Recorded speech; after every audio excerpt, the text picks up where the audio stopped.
Good afternoon, boxing world, boxing family, boxing gyms, boxing fans. Hope all is well with everyone. I'm Coach Jay Battle. A lot of y'all familiar with me, a lot of you not. I want to first of all thank you for tuning in with my segment, Dialogue of the Mental, dealing in with my aspiring coaches, um, letting them know that there's more to it than just us on the mitts and on the bag.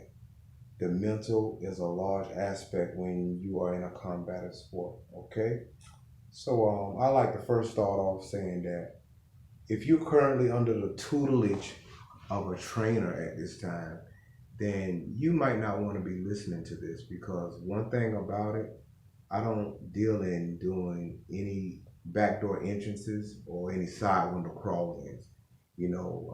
I've always have and I always will respect my brother fellow coaches as well as sister coaches as well. So, but if you were like a aspiring coach, it means up and coming, but this does not go for any already established coaches. But if you're an aspiring coach, this is for you. I'm going to teach to the best of my ability as well as with the dialogue. There are going to be some things that I exhaust. I'm going to exhaust this as well as in my teaching training, I'm going to exhaust. But I'm not going to exaggerately exhaust it. There's only so many things I can teach, all the way from the basics all the way up to hellacious combinations. But I won't be going through, any hellacious combinations. I may go through it maybe one or two times just to enlighten, let a coach know what is possible, to bring a fight up to another level, another dimension of fighting. So we're gonna dive right in, because I got some things for you. I know you're gonna love it. We're gonna touch on some things. We're gonna stay on some things. But here's the main thing: we got to be willing to change some things. Yeah. So why are you an aspiring trainer? Let me ask you these 4 questions, trainer. Are you an aspiring trainer because of notoriety, because of publicity, uh, popularity, or are you an aspiring trainer for the future bragging rights of a so-called cash cow? You don't have to get back with me. That's something for you to ask yourself, okay?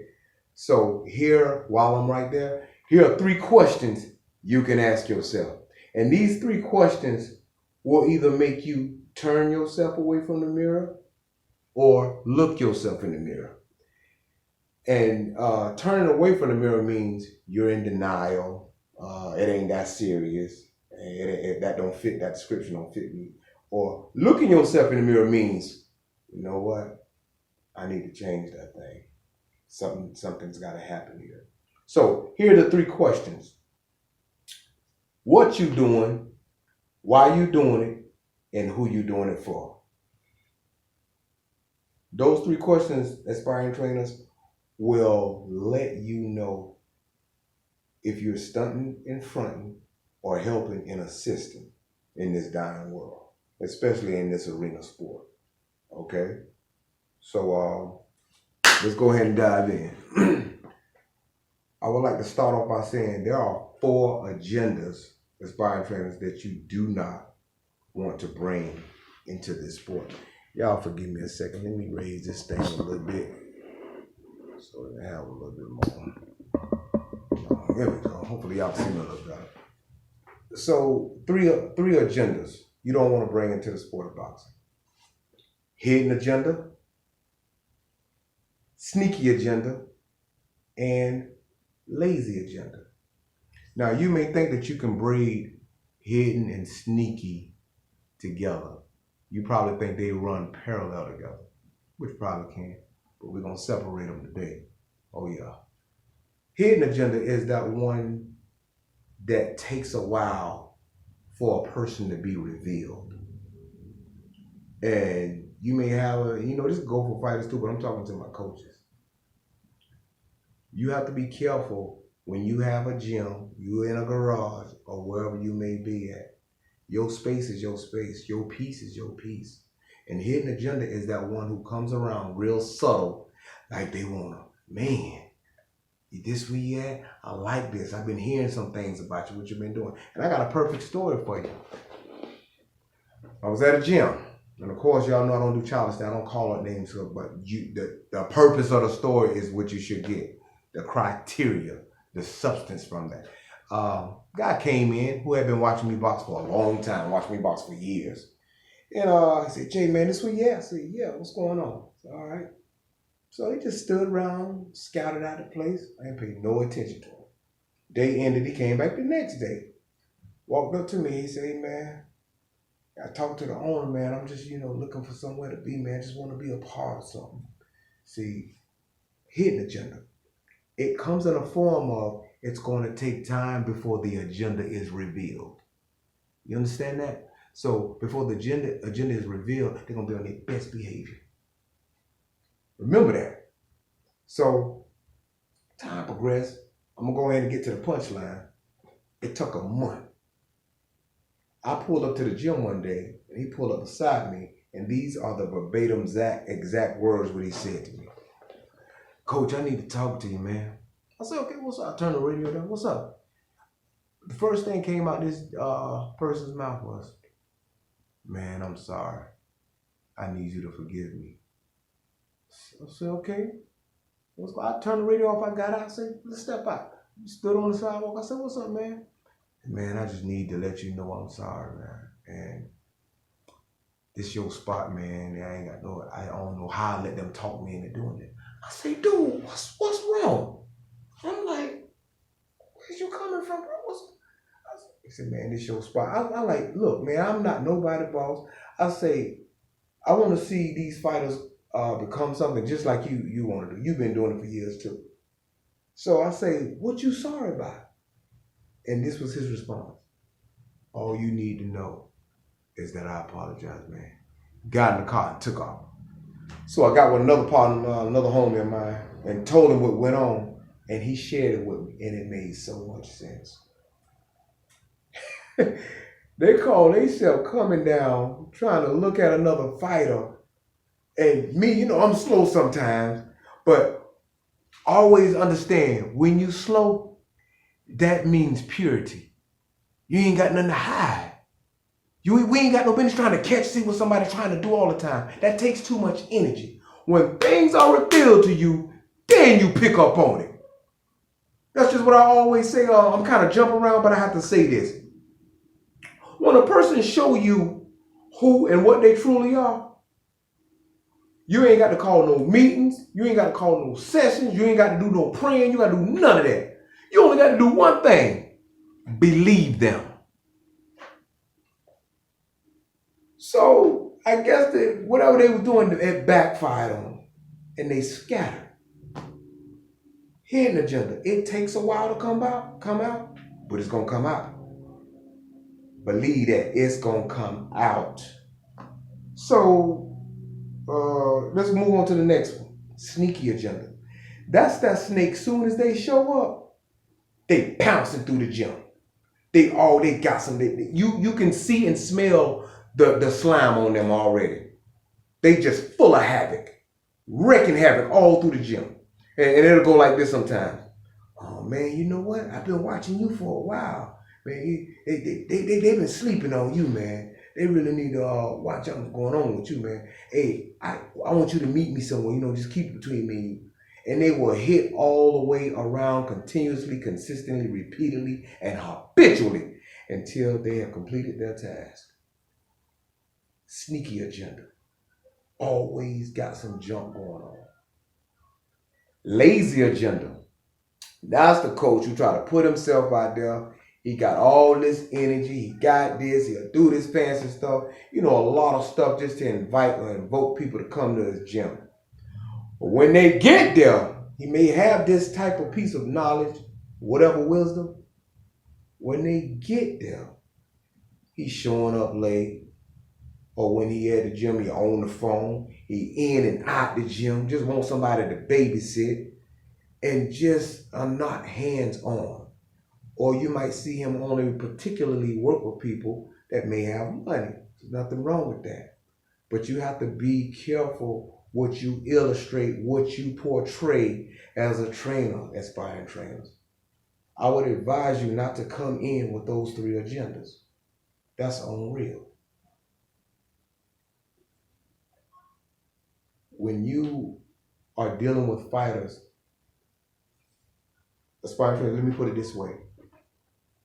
We are an extension of, especially when they're minors, we are an extension of their household. Whether you believe that or not, or whether you like that or not, we are an extension.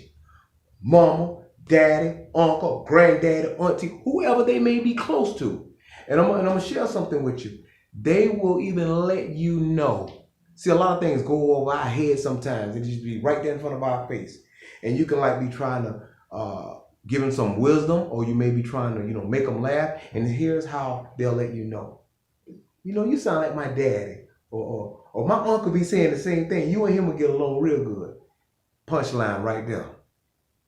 So we have to be responsible in how we conduct ourselves before people. And when I say responsible, if you ain't showing no other attribute than being a straight up trainer, you ain't smoking, you ain't drinking, you ain't doing no ill-mannered behavior that goes against being an athlete, then that's all you can do. So by you being an extension of the household, that is what you have to be mindful of. That's what I have to be mindful of it all the time. I have had parents drop their kids off to me and leave them.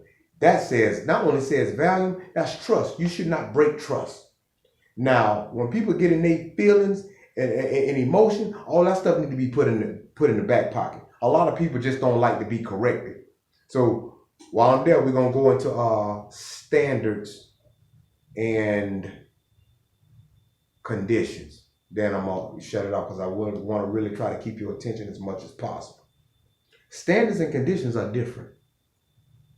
Aspiring trainers, you cannot be giving up your standards for your sanity.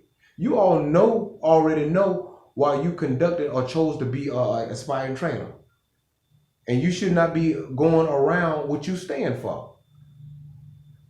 Conditions, we should only be having one condition, even as people in the world. That condition is unconditional love.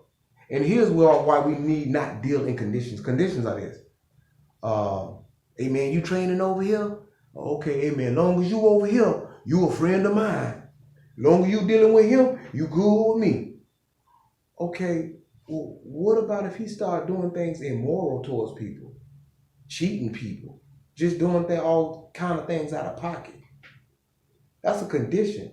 So we got to be aware of how people word things, trick, trap, and snare us. Standards are this. Hey, want to go to the club? We know you don't drink, Jay, because I used to be the designated driver when we was me, Blind, the Washingtons, the Dixons. We had a good old time. But they knew that they couldn't come to me other than me driving. They couldn't come to me and ask me, hey man, let's go over here. We know you don't drink, but just chill up in here with us. That's not my scenery. I have standards. Because you can give people the wrong outlook, even though you may be in the right. There's just some positions we ain't got no business putting ourselves in. You understand? So standards and conditions don't mix. And don't allow nobody to tap dance on your mental and your humility, aspiring coaches. I've been there. And here's what I mean by that. You're going to have some people come into your life, into your gym, and they will, and especially from what you know. I've seen this and it hasn't happened to me. And when I say happened to me, one thing you will never hear me do is pitch a pity tent. Nor will you ever hear me or see me buying condiments to conduct under the pity tent, to throw a pity party. I would never purchase condiments to throw a pity party. So here's what you have to watch out for. You got people who always like to put God in everything. I'll be ready for them. Because you have good standards, people will try to tap dance on your mental and make you think that you're doing something wrong. When in actuality, they really can't handle your level of, I don't want to say success. They can't handle your level of nonsense. No nonsense. And when I say people like to throw God in things, it goes like this. You're going to have some people, you have ever had people come on like this? Hey, man, you know what? I'm glad I came to you. Man, you genuine. You know, we need more people like you in the world. I mean, man, I can tell what you do is from the heart. You're going to get what's coming to you. Just be patient. If I knew then what I knew now, excuse the expression, every time I heard that, I would have slapped hellfire from them and told them to store it up in the kitchen cabinet cupboard and save it for when I need it. When you want to throw me to the dogs. Yeah. So throwing God in things ain't got nothing to do with your standards. Your relationship, your experience, your time, your personal time with God do not equate to allowing somebody to disregard, disrespect, disengage, and just trample all over your standards. The two don't even match. So don't fall for that, aspiring trainers. People got all kind of tricks and snares they'll try to do to you to keep you, to extract you, distract you from your job as being a trainer. That's not your responsibility to be adhering to that. Your responsibility is your attention to them fighters that you're geared towards. That you say you want to so-called see reach the top. I don't want to jump and say, well, you know, it's a lot you need to think about. No, it's a lot you need to be honest, open and honest with. Ain't a lot. There's a lot to think about in everyday life. There's a lot we need to be susceptible to in being honest. That's all. Ain't a whole lot to that. Yeah, I'll be ready for them when they come to me with that. Because when a person generally know what you represent, resemble, and reflect, they'll try to use that against you. And understand this as well, aspiring trainers. If or when people or someone cannot find something wrong with you, they will create it. So, in being an aspiring trainer, you have to remember that you have a responsibility to keep. And you are never to regret when something comes out contrary. When it does, now you got to ask yourself, what was your motive? I've seen it a lot of times. I've had plenty of coaches call me or come up to me. I don't want to be exaggerating. Probably about 3 or 4 coaches in my life. Like, Coach, how would you handle this? I mean, dealing with the same kid, doing this and doing that. I don't too much want to bleed over there because that's another segment that I'll be doing, you know, after this initial one. I'll be doing these 2 times a week because I have to get my literature, I have to gather my process together, and I have to bring you truth, and I have to bring you not research, but just solid truth about it. I have to have my facts together. That's what I'm trying to say. So you'll see me do 2 teaching trains in a row, and then we'll do the dialogue of the mental. All right? I remember when I first came into the gym, Jim McLaughlin was the first one to show me how to throw a jab. Because at the time, Dan was at Colorado Springs with David Santos. And I'm going here for a reason. When I went to my first fight, I was hog dog tired. I lost, but it was by the skin. He was all blooded up and everything. I'll never forget his name. Jabbing Johnny, they called him. His name was Johnny Knight. And Coach Steve Harris, we was in our fight game together. And boy, I had to fight him next. I'm gonna tell you what happened in that. So he was by my side. He was like, man, you was getting him, but you just stopped punching. Aspiring trainers, when you train somebody and they get in there, and just because they showed out in the gym, don't mean they're gonna show out on the stage. You got gym fighters and you got stage fighters. Some people are not even cut out for that. And like I said earlier, when something doesn't come out to your desired expectation, then that's going to reveal your true motives. Yep. Anytime something does not come out to let's put it this way. When it's more important to you to get out of them, to get something out of them rather than them, then something wrong with you. What's your agenda? In this type of sport, combat sport, I'll say any combat sport. We know we're talking about boxing, but in combat sport, you either all in or not in at all. I generally always say this all the time. This is not a kiki woo sport. We always try to use the term that the people always say, you can play football, play basketball, play this, but you can't play boxing. And that's right. The terminology doesn't even say sound right. Just like when you say, you can say with any other sport, you can say I'm going to the game. You can't say I'm going to the fight game. It's plain flat out, I'm going to the fight. That is how separated and serious this thing is. So, Aspiring Trainer, I just want to influence you and encourage you to be accessible when someone comes to you. Me, I no longer train for potential. I've been stopped that. And I'm gonna share this with you, then I'm gonna shut it down. I remember when I asked God to help and allow me to become one of the greatest trainers in my area. I didn't say the world. That's stupid, that's arrogant, and it's just irrational. You know how many countries we have? You know how many continents we have? Let alone states in the country.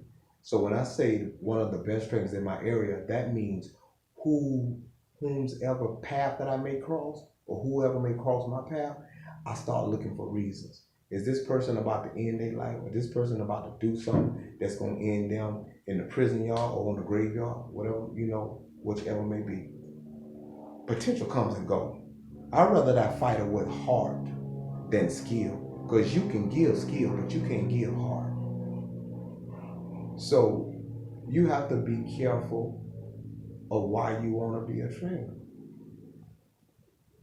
You can't be bouncing all over because things don't turn out to your desired expectation. What will reveal motives are two words: life's trials. I think I'm probably going to shut it down right there before I start sounding redundant and repetitive.